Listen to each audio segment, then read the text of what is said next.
اعوذ باللہ من الشیطان الرجیم، بسم اللہ الرحمن الرحیم۔ محتشم و محترم ناظرین، السلام علیکم ورحمۃ اللہ وبرکاتہ۔ امید کرتے ہیں کہ آپ رمضان شریف سے شرابور ہو رہے ہیں، رمضان شریف کی برکتوں رحمتوں سے آپ کو لطف اندوز ہو رہے ہوں گے۔ اللہ رب العزت ہم سب کی عبادتوں کو منظور و مقبول فرمائے، آمین ثم آمین۔ ناظرین، جیسے کہ آپ جانتے ہیں کہ رمضان شریف کے مبارک موقع پر ہم آپ کو مختلف پروگرام پیش کرتے ہیں، اور آج اسی سلسلے کی ایک کڑی ہے رمضان اور تراویح، یعنی رمضان اور نماز تراویح۔ نماز تراویح ایک سنت موقدہ ہے، اور اس کی اہمیت کیا ہے، اس کا پس منظر کیا ہے، اس پر ایک جامع تقریر ہم آپ کو پیش کریں گے۔ مگر آئیے فی الحال کے لیے باضابطہ مجلس کا آغاز تلاوت کلام پاک سے کر رہے ہیں، اور افتخار تلاوت حاصل کر رہے ہیں قاری نعیم الدین نوری دامت برکاتہ عالیہ۔ باغور و ادب سماعت کر کے اپنے دلوں کو منور و مجلہ فرمائیں۔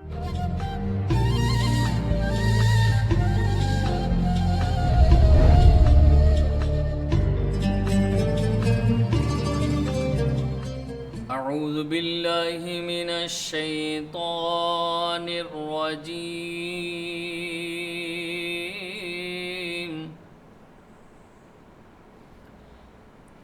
بسم اللہ الرحمن الرحیم۔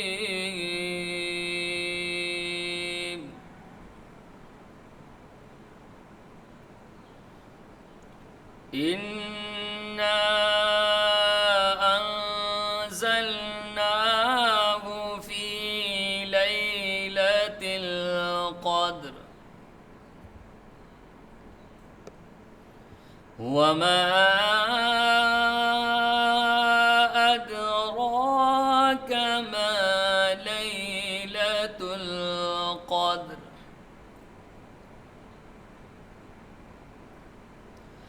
بسم اللہ الرحمن الرحیم۔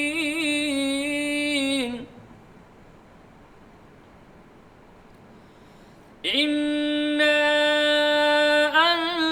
أنزلناه في ليلة القدر وما أدراك ما ليلة القدر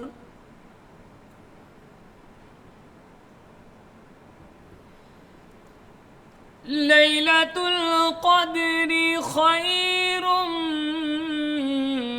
من ألف شهر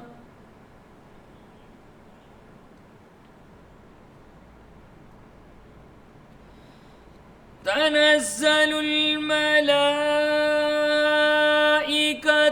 والروح فيها بإذن ربهم من كل أمر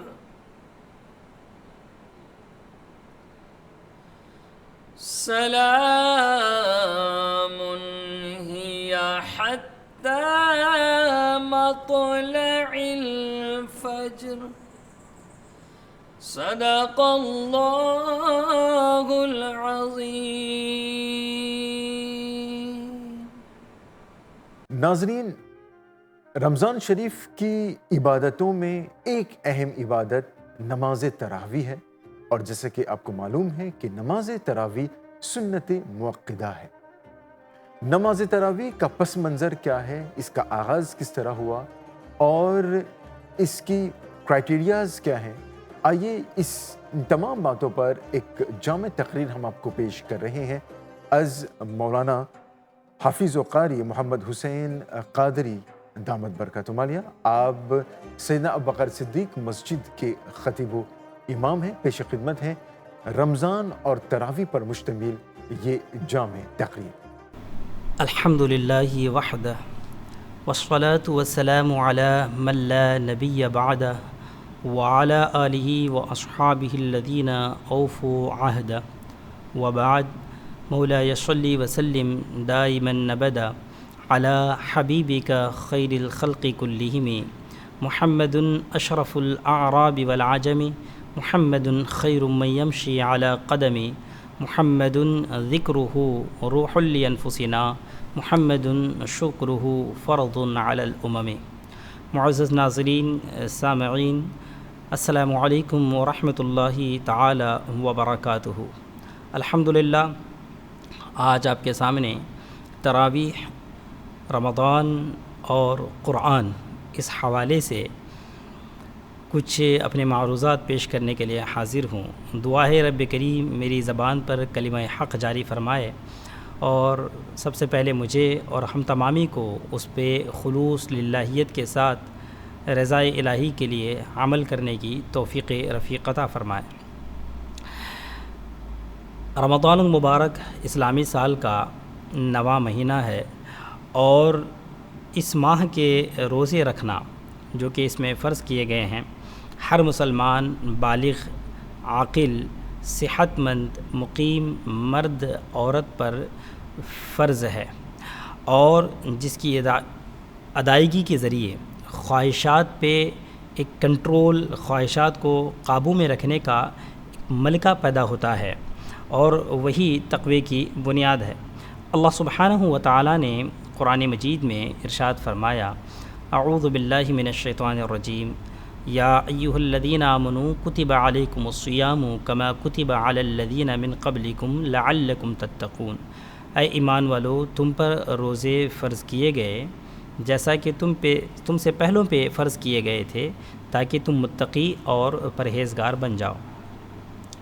لعلکم تتقون سے یہ اشارہ ملتا ہے کہ روزہ تقوی کے حصول میں ایک مؤثر کردار ادا کرتا ہے، اور روزے کا تقوی کے حصول میں ایک بہت بڑا اثر ہے۔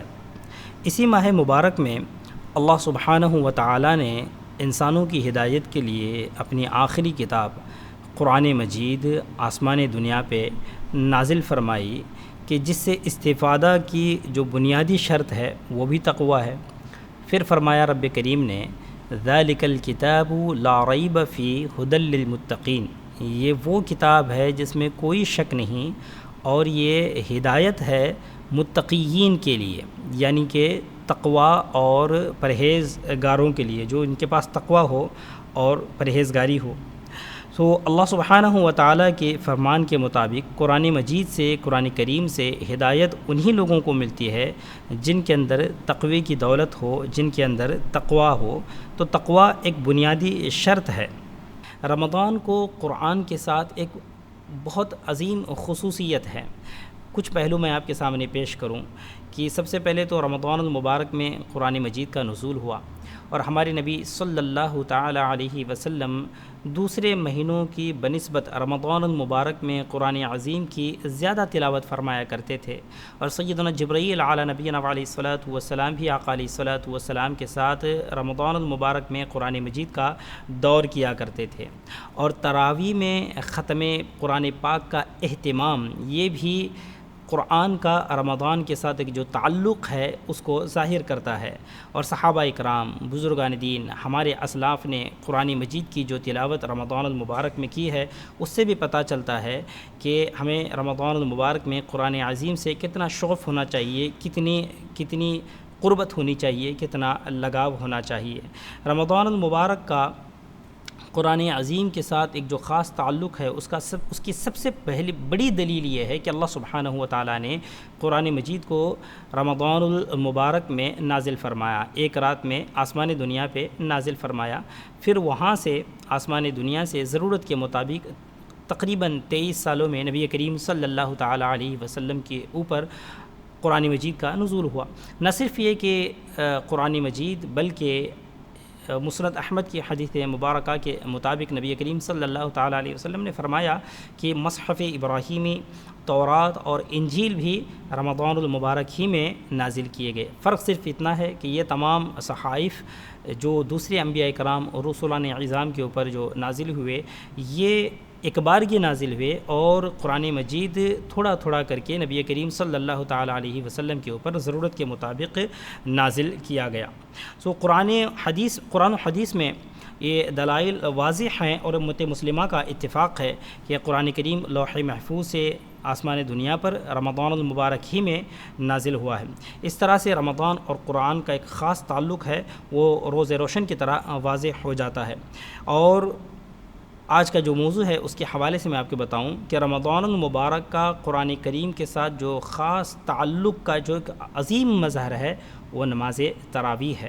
نبی کریم صلی اللہ تعالیٰ علیہ وسلم کی کئی احادیث میں وارد ہے کہ نبی کریم صلی اللہ تعالیٰ علیہ وسلم سیدنا جبرائیل علی نبینا علیہ الصلاۃ والسلام کے ساتھ قرآن کے نازل شدہ حصوں کا دور کیا کرتے تھے، اور جس سال نبی کریم صلی اللہ تعالیٰ علیہ وسلم کا وصال مبارک ہوا اس سال نبی کریم صلی اللہ تعالیٰ علیہ وسلم نے حضرت سیدنا جبرائیل علیہ الصلاۃ والسلام کے ساتھ 2 مرتبہ ختم قرآن پاک کیا، یعنی کہ 2 مرتبہ آقا علیہ الصلاۃ والسلام نے دور فرمایا۔ اب کچھ جو ضروری چیزیں ہیں وہ آپ کے سامنے میں پیش کروں کہ نماز تراویح جو آج کل ہمارے نوجوانوں کے ذہنوں میں یہ بات آتی ہے، کیا جماعت کے ساتھ ادا کرنا ضروری ہے، کیا پورا ختم قرآن پاک ضروری ہے؟ تو جی، رمضان المبارک میں تراویح میں پوری تراویح جماعت کے ساتھ ایک سنت مؤکدہ ہے، اور ایک ختم قرآن پاک بھی سنت مؤکدہ ہے۔ نماز تراویح نبی کریم صلی اللہ تعالیٰ علیہ وسلم نے شروع فرمائی، اور مسجد میں اس جماعت کا قیام بھی فرمایا، یعنی کہ جماعت آپ نے ادا بھی فرمایا اور اس کو قائم بھی کیا، اسٹیبلش بھی کیا، لیکن اس خیال سے ترک کر دیا کہ کہیں ایسا نہ ہو کہ امت کے اوپر اللہ سبحانہ و تعالیٰ اس نماز کو واجب فرما دے، پھر میری امت اس کو ادا کرنے میں مشقت میں پڑ جائے۔ ام المؤمنین عائشہ الصدیقہ رضی اللہ تعالی عنہا روایت کرتی ہیں کہ نبی کریم صلی اللہ تعالیٰ علیہ وسلم رمضان میں ایک رات مسجد کے اندر تشریف لائے، پھر آپ نے نماز تراویح پڑھی، لوگوں نے بھی آپ کے ساتھ نماز تراویح پڑھی۔ دوسرے دن آقا علیہ الصلاۃ والسلام پھر تشریف لائے تو لوگوں کا جو ہجوم ہے زیادہ ہو گیا، کثرت کے ساتھ لوگ آ گئے، شرکاء زیادہ ہو گئے۔ تیسری اور چوتھی رات نبی کریم صلی اللہ تعالیٰ علیہ وسلم مسجد میں تشریف نہیں لائے، اور صبح کو فرمایا کہ میں نے تمہارا شوق تراویح کے حوالے سے دیکھ لیا ہے، اس لیے میں اس ڈر سے نہیں آیا کہ کہیں ایسا نہ ہو کہ تم پہ رمضان میں اس نماز کو فرض کر دیا جائے۔ یہ مسلم شریف کی حدیث مبارکہ ہے۔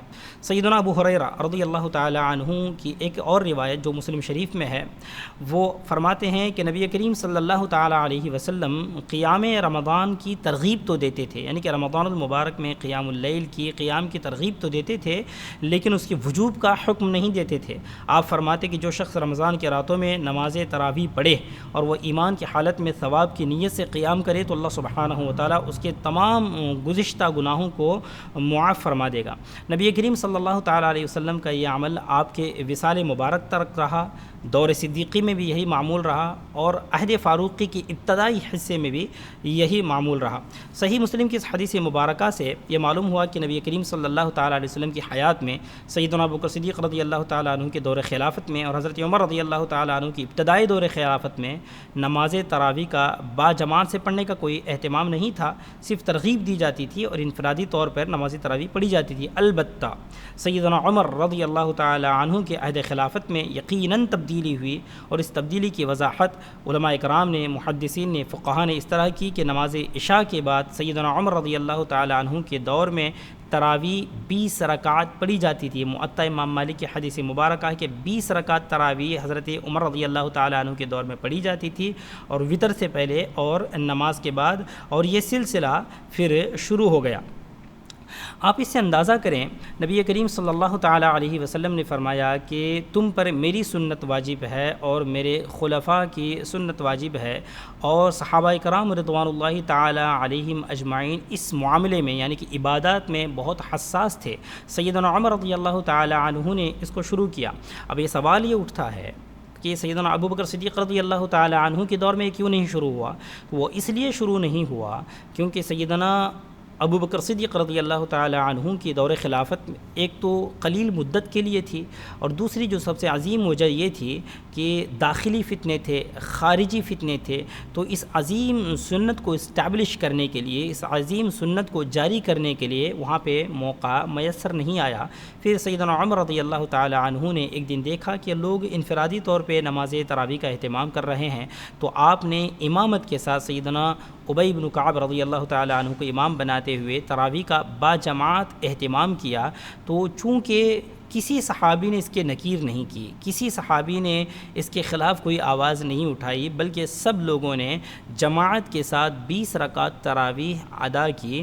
تو ہمیں یہ سبق ملتا ہے، یہ دلیل ہمارے لیے کافی ہے کہ آقا علیہ الصلوۃ والسلام کی سنت اور خلفائے راشدین کی سنت، اور وہ صحابی جو کہ عشرہ مبشرہ میں سے ہیں، اور وہ صحابی جن کا مقام اتنا عظیم ہے کہ اللہ سبحانہ و تعالیٰ ان کی رائے کے مطابق وحی کو نازل کرتا ہوا آیا ہو، انہوں نے اس چیز کو جاری فرمایا ہو اور فرمایا ہے کہ یہ بہترین طریقہ ہے جو اسلام میں میں نے رائج کیا ہے، تو تراویح سنت مؤکدہ ہے۔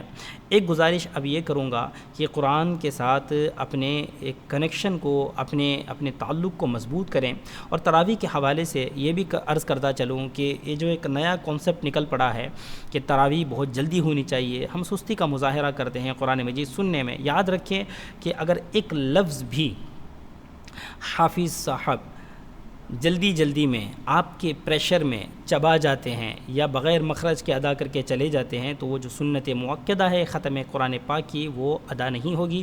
لہٰذا کسی بھی حافظ کو پریشرائز نہ کریں کہ وہ تراویح کو جلدی ختم کرے یا آدھے گھنٹے میں ختم کرے۔ پاسبل ہی نہیں ہے کہ وہ ایک سپارہ یا سوا سپارہ، 1.5 سپارہ آپ کے آدھے گھنٹے میں 40 منٹس میں ختم کر پائے۔ انہیں اطمینان کے ساتھ پڑھنے دیں، اطمینان کے ساتھ، غور و فکر کے ساتھ، ترتیل کے ساتھ، تجوید کے ساتھ، تمام قواعد اور رعایات کے ساتھ حافظ صاحب کو قرآن مجید پڑھنے دیں، اور ایک ریولیوشن پیدا کریں، انقلاب پیدا کریں کہ ہمیں قرآن مجید کو کما حق ہو اسی طرح سننا ہے جس طرح صحابہ کرام تلاوت کیا کرتے تھے اور صحابہ کرام سنا کرتے تھے۔ اور اس طرح کا ایک انقلاب جب ہم اپنی سوسائٹی میں لے کے آئیں گے، تراویح کی لذت بھی حاصل ہوگی، قرآن کریم سے ایک ہمارا تعلق بھی مضبوط ہوگا۔ یاد رکھیں، صرف قرآن مجید میں غور و فکر کرنا، تدبر کرنا ہی مطلوب نہیں ہے، بلکہ قرآن پاک کی تلاوت بھی مطلوب ہے، چونکہ ہم لوگ اس انداز سے تلاوت نہیں کر پاتے ہیں جو کہ حفاظ یا قراء کر پاتے ہیں، تو کم سے کم ہم تراویح میں قرآن مجید کو سنیں اور ثواب حاصل کریں۔ ہمارے امام اعظم ابو حنیفہ رحمہ اللہ رمضان المبارک میں 61 مرتبہ ختم قرآن پاک کیا کرتے تھے، 30 دن میں، 30 رات میں اور ایک تراویح میں۔ اور جس جگہ آپ کا انتقال ہوا اس گھر میں آپ نے 70,000 مرتبہ ختم قرآن پاک کیا تھا۔ آقا علیہ الصلوۃ والسلام کی یقیناً حدیث مبارکہ ان کے سامنے تھی۔ آقا علیہ الصلوۃ والسلام نے فرمایا کہ فَإِنَّ هَذَا الْقُرْآنَ سَبَب، کہ یہ قرآن اللہ سبحانہ و تعالیٰ کی رسی ہے، کہ فَتَمَسَّكُوا بِهِ، کہ اس کو مضبوطی سے پکڑ لو، طرفہ بِأَيْدِيكُمْ وطرفہ بِيَدِ اللَّهِ، اس کا ایک کنارہ تمہارے ہاتھوں میں ہے اور ایک کنارہ اللہ سبحانہ و تعالیٰ کے دست قدرت میں ہے۔ جب تم اسے مضبوطی سے پکڑو گے، لن تضلوا ولن تہلكوا ابدا، کبھی گمراہ نہیں ہوگے اور کبھی گمراہی کے راستوں پہ تم نہیں چلو گے۔ تو قرآن کریم سے اپنے تعلق کو مضبوط کریں، اللہ سبحانہ و تعالیٰ کی رضا و خوشنودی کے لیے تراویح کا، قیام اللیل کا اور ان تمام عبادات کا زیادہ سے زیادہ اہتمام کریں، اور اپنے اوقات کو اللہ سبحانہ و تعالیٰ کی عبادت میں، قرآن مجید کی تلاوت میں، تدبر میں، تفکر میں، قرآن مجید کی ترجمہ اور اس کی تفسیر میں اپنے اوقات کو مصروف رکھیں، علم نافع حاصل کریں، عمل صالح کریں، اور حصول تقویٰ کے اہداف کو متعین کر کے اس کے حصول کے لیے پوری کوشش کریں۔ دعا ہے کہ رب کریم ہمیں کما حق ہو تراویح ادا کرنے کی توفیق عطا فرمائے، اور کما حق ہو اس کی تلاوت و سماعت کا شرف عطا فرمائے، اور اللہ سبحانہ و تعالیٰ قرآن عظیم کے صدقے میں ہمارے تمام مرحومین کی جو ایمان کی حالت میں اس دنیا سے تشریف لے گئے سب کی مغفرت فرمائے، اور اللہ سبحانہ و تعالی ہمیں قرآن کا قاری بنائے، قرآن کا عامل بنائے، اور قرآن پہ عمل کر کے اپنی زندگی سنوارنے کی توفیق عطا فرمائے۔ السلام علیکم ورحمۃ اللہ تعالی وبرکاتہ۔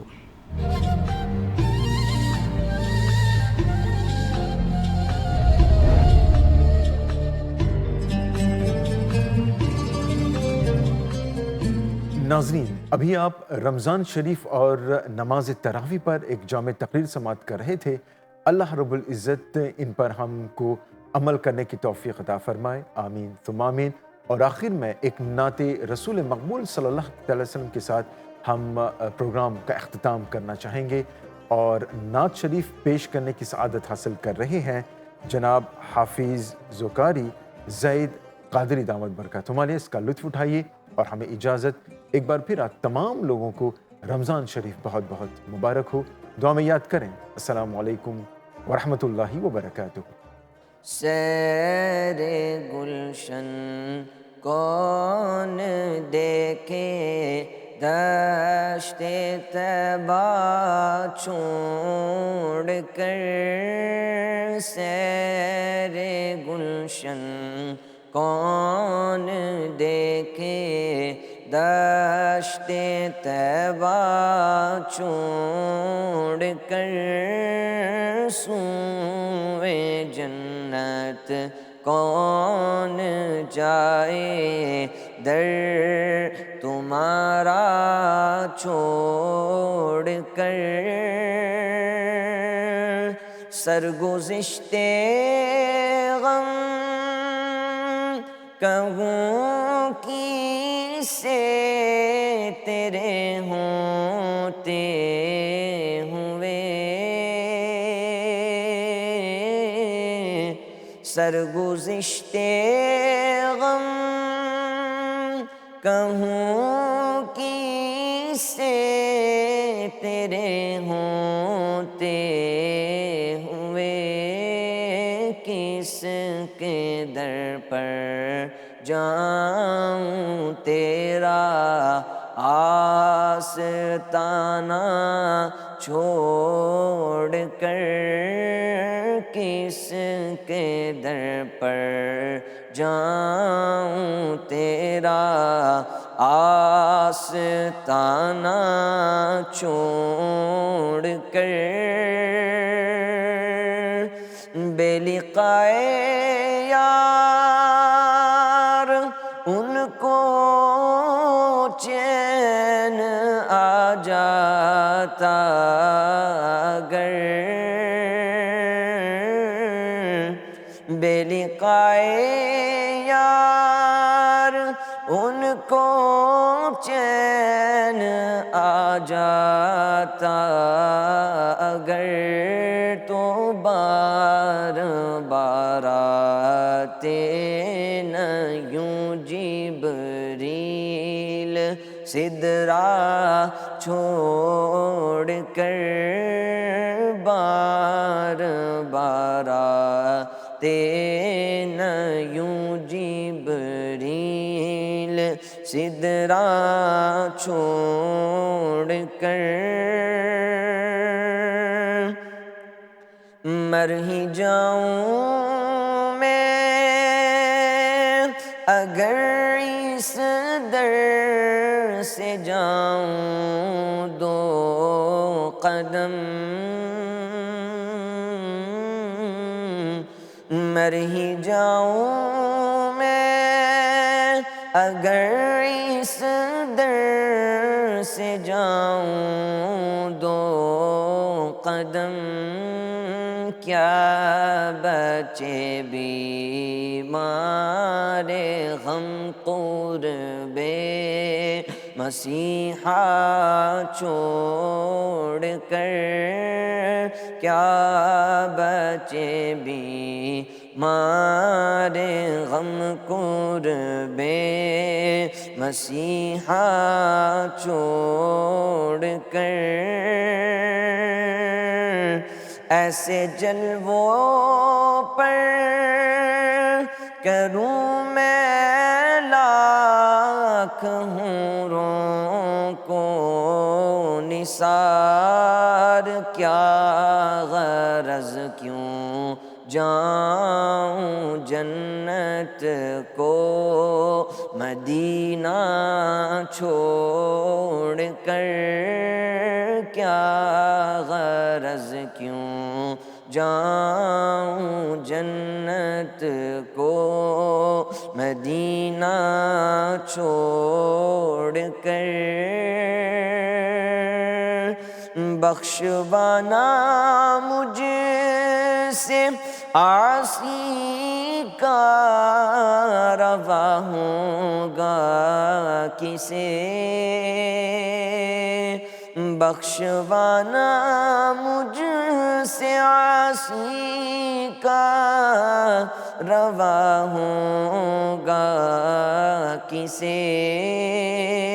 کس کے دامن میں چھپوں دامن تمہارا چھوڑ کر کس کے دامن میں چھپوں دامن تمہارا چھوڑ کر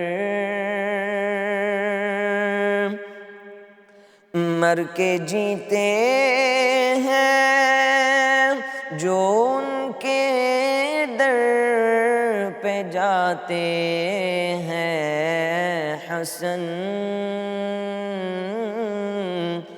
مر کے جیتے ہیں جو ان کے در پہ جاتے ہیں حسن جی کے مرتے ہیں جو آتے ہیں مدینہ چھوڑ کر جی کے مرتے ہیں جو آتے ہیں مدینہ چھوڑ کر سیر گلشن کون دیکھے دشت طیبہ چھوڑ کر سوئے جنت کون جائے